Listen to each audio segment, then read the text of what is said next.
Selamat datang di Bijak News Rabu 7 Mei 2025 bersama saya Elis.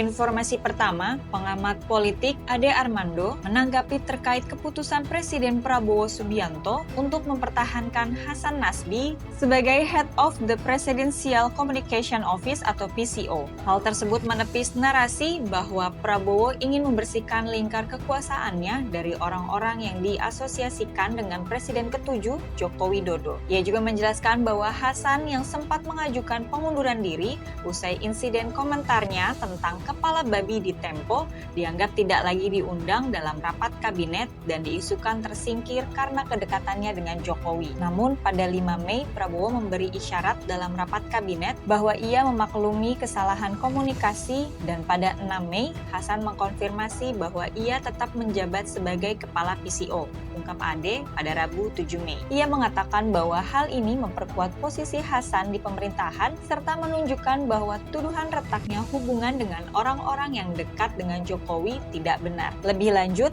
Ade menganggap bahwa serangan terhadap Hasan dinilai bertujuan ganda. Pertama, untuk menyingkirkan orang-orang dekat Jokowi dari lingkar kekuasaan Prabowo. Dan kedua, untuk memperlemah legitimasi pemerintahan Prabowo di mata publik. Tokoh-tokoh seperti Ray Rangkuti, Ferdinand Hutahean, dan Rocky Gerung ikut mendorong narasi bahwa Hasan adalah simbol pengaruh Jokowi yang harus disingkirkan.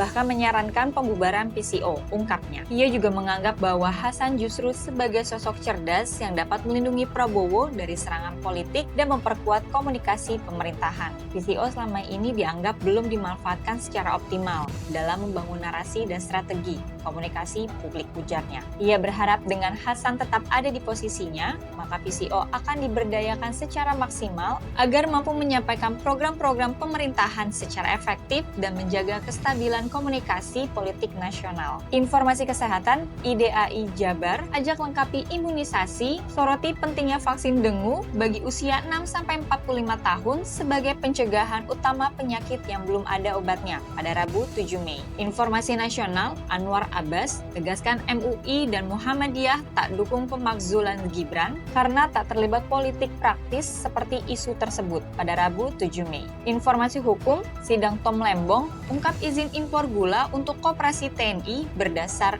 MOU KSAD, Muldoko dan Mendak Gita Wirjawan pada tahun 2013, Rabu 7 Mei. Informasi luar negeri, Miasem akui lebih aman di Gaza. Di Israel, ia menjadi korban pemerkosaan dan hanya 16% dari ribuan kasus serupa berujung ke pengadilan pada Rabu 7 Mei. Sampai bertemu di informasi bijak berikutnya.